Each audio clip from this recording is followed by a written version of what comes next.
हम इंसानों को पलक झपकाने में सिर्फ 0.3 सेकंड लगते हैं, लेकिन 5 नवंबर 1983 की उस भयानक रात समुद्र की गहराइयों में मौजूद एक बंद लोहे के चैम्बर के अंदर 4 अनुभवी गोताखोरों के साथ कुछ ऐसा हुआ जिसने 1 सेकंड से भी कम समय में सब कुछ बदल दिया था। और बाद में सामने आए फैक्ट्स इतने असामान्य थे कि एक्सपर्ट्स भी हैरान रह गए। ये एक ऐसा हादसा था जिसमें न कोई आग लगी, न कोई बम फटा, बल्कि विज्ञान का एक साधारण सा नियम, एयर प्रेशर, समुद्र की गहराइयों में काम करने वाले उन अनुभवी गोताखोरों के लिए मौत का कारण बन गया। लेकिन सबसे चौंकाने वाली बात जानते हैं, ये किसी मशीन की खराबी या टेक्निकल फेलियर का नतीजा नहीं था, बल्कि बाहर खड़े ऑपरेटर की महज एक छोटी सी गलतफहमी ने कुछ ही पलों में सब कुछ खत्म कर दिया। लेकिन उस रात उस बंद लोहे के चैम्बर के अंदर आखिर ऐसा क्या हुआ था कि जब जांचकर्ताओं ने घटना के बाद की स्थिति पर शोध किया तो वे भी सन्न रह गए। आखिर कोर्ट की जांच में इस हादसे का असली जिम्मेदार कौन निकला और कैसे एक मामूली सी गलती ने 4 जिंदगियों को 1 सेकंड से भी कम समय में मिटा दिया। दिल थाम कर बैठिए, क्योंकि आज हम जानने वाले हैं इतिहास के सबसे रहस्यमय और भयानक समुद्री हादसों में से एक की सच्ची कहानी, जिसे बायफोर्ड डॉल्फिन ट्रेजेडी के नाम से जाना जाता है। इस खौफनाक मंजर को समझने के लिए हमें चलना होगा साल 1983 में। नॉर्वे के तट से दूर नॉर्थ सी के बीचों बीच मौजूद एक विशाल ऑयल रिग, जिसका नाम बायफोर्ड डॉल्फिन था, समुद्र की गहराइयों से ब्लैक गोल्ड यानी कच्चा तेल निकालने का काम कर रहा था। लेकिन समुद्र के कई किलोमीटर नीचे फैली इस ऑयल रिग की पाइपलाइनों को लगातार भारी दबाव और खारे पानी का सामना करना पड़ता था। समय के साथ इन लोहे की पाइपलाइनों में जंग लगने लगती, उनमें दरारें पड़ने लगती, और अगर समय रहते इन्हें ठीक न किया जाए तो पूरा ऑपरेशन खतरे में पड़ सकता था। इसीलिए बुलाए जाते थे वे एक्सपीरियंस्ड डाइवर्स, जो स्पेशल इक्विपमेंट्स की मदद से समुद्र की गहराइयों में उतरकर इन खतरनाक समस्याओं को ठीक करते थे। और कई बार उन्हें 1-2 दिन नहीं, बल्कि कई दिनों तक समुद्र के नीचे ही रहकर काम करना पड़ता था। इन डाइवर्स की जॉब दुनिया की सबसे कठिन जॉब्स में से एक थी, लेकिन समुद्र की गहराइयों में मौजूद इस जबरदस्त दबाव का सामना करना आसान नहीं था। इसलिए ये गोताखोर सीधे पानी में नहीं उतरते थे।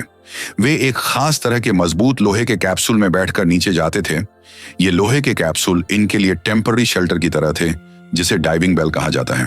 काम के दौरान जब वे थक जाते तो वापस इसी डाइविंग बेल के अंदर आकर आराम करते और फिर दोबारा अपने काम में लग जाते थे। और जब उनका काम पूरा हो जाता तो इसी डाइविंग बेल को ऑयल रिग पर बने एक खास डिकम्प्रेशन चेंबर से जोड़ दिया जाता था। इन चैम्बर्स के अंदर भी बिल्कुल वही दबाव बनाए रखा जाता था जो समुद्र की गहराइयों में होता है। ऐसा इसलिए क्योंकि अगर इन डाइवर्स को सीधे सामान्य वातावरण में निकाल दिया जाए तो उनकी बॉडी इस अचानक हुए प्रेशर डिफरेंस को सहन नहीं कर पाएगी और कुछ ही पलों में उनकी जान भी जा सकती है। इसे आप कोका कोला की बोतल से समझ सकते हैं। अगर उसके ढक्कन को अचानक खोल दिया जाए तो अंदर जमा गैस तेजी से बाहर निकलने लगती है और ड्रिंक झाग के साथ उफनने लगती है। लेकिन अगर उसे धीरे धीरे खोला जाए तो दबाव धीरे धीरे बाहर निकलता है और ऐसा नहीं होता।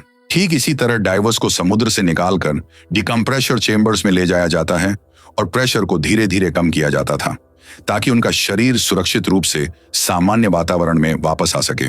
लेकिन 5 नवंबर 1983 की उस रात कुछ ऐसा हुआ जिसने इस पूरे प्रोसेस को मौत के जाल में बदल दिया था और देखते ही देखते 4 अनुभवी गोताखोर एक ऐसी गलती का शिकार बन गए जिसकी कल्पना शायद किसी ने भी नहीं की थी।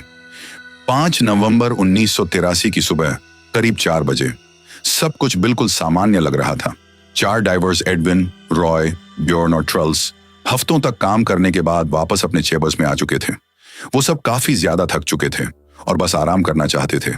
बाहर रिग के डेक पर 2 असिस्टेंट्स मौजूद थे, विलियम और सॉन्डर्स। इनका काम था बाहर के सारे सेफ्टी लॉक्स और वॉल्व्स को संभालना। नियम बहुत सीधा और सख्त था। गोताखोरों के डिकम्प्रेशन चेंबर के अंदर जाने के बाद सबसे पहले चैम्बर का अंदरूनी दरवाजा कसकर बंद और सील किया जाना था और जब चेंबर का दरवाजा बंद हो जाता तभी बाहर मौजूद असिस्टेंट को शिकंजा यानी क्लैंप खोलना था ताकि डाइविंग बेल को चेंबर से अलग किया जा सके। ये एक ऐसी प्रक्रिया थी जो हर रोज इस्तेमाल होती थी और आज तक इसमें किसी तरह की कोई गड़बड़ नहीं हुई थी। लेकिन यही प्रोसेस अब उन सभी के लिए अभिशाप बनने वाला था। अभी चैम्बर और डाइविंग बेल के बीच का अंदरूनी दरवाजा पूरी तरह बंद भी नहीं हुआ था।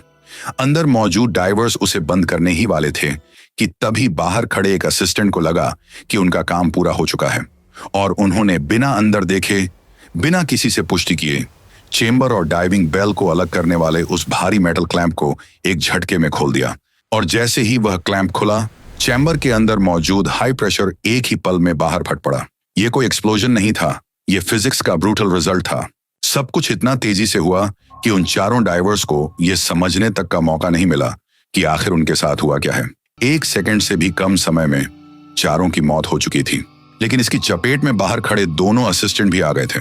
इसकी ताकत इतनी ज्यादा थी कि दोनों कई फीट दूर जाकर गिरे। उनमें से एक बच नहीं सका, जबकि दूसरा बुरी तरह प्रभावित हुआ, लेकिन वह जीवित बच गया और वही इस पूरी घटना का इकलौता प्रत्यक्षदर्शी बना। अब जब जांच शुरू हुई तो एक्सपर्ट्स के सामने कुछ ऐसे तथ्य आए जिन्होंने उन्हें भी हैरान कर दिया। हादसे से ठीक पहले ट्रल्स चैम्बर के दरवाजे के बिल्कुल पास खड़ा था और उसे बंद करने ही वाला था।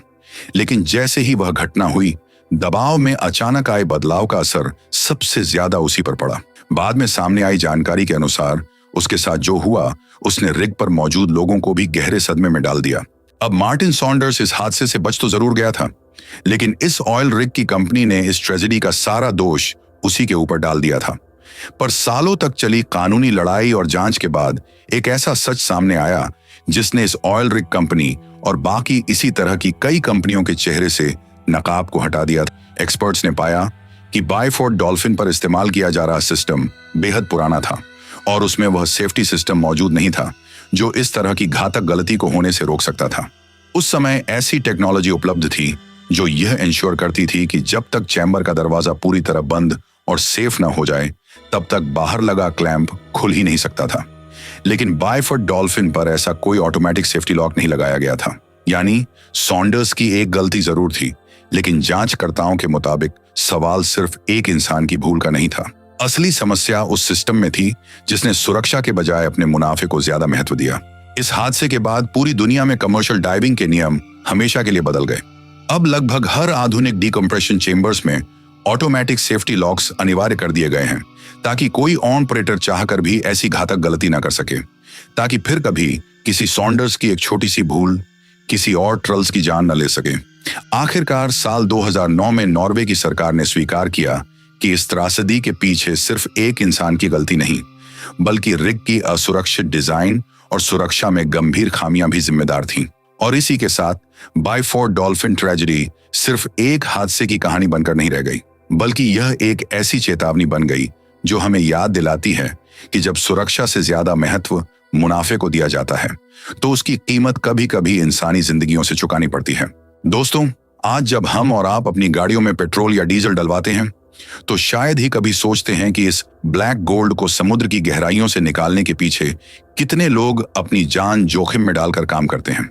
अब आप मुझे कमेंट करके जरूर बताइए, आपके हिसाब से इस हादसे का असली जिम्मेदार कौन था? वह थका हुआ कर्मचारी या वह सिस्टम जिसने सुरक्षा से ज्यादा मुनाफे को महत्व दिया? अगर इस वीडियो ने आपको कुछ नया सिखाया हो या सोचने पर मजबूर किया हो तो वीडियो को लाइक जरूर करें और ऐसे ही बढ़िया कंटेंट के लिए चैनल को सब्सक्राइब करना बिल्कुल मत भूलिए। मैं मिलता हूं आपसे अगले वीडियो में एक और ऐसी कहानी के साथ जिस पर यकीन करना आसान नहीं होगा।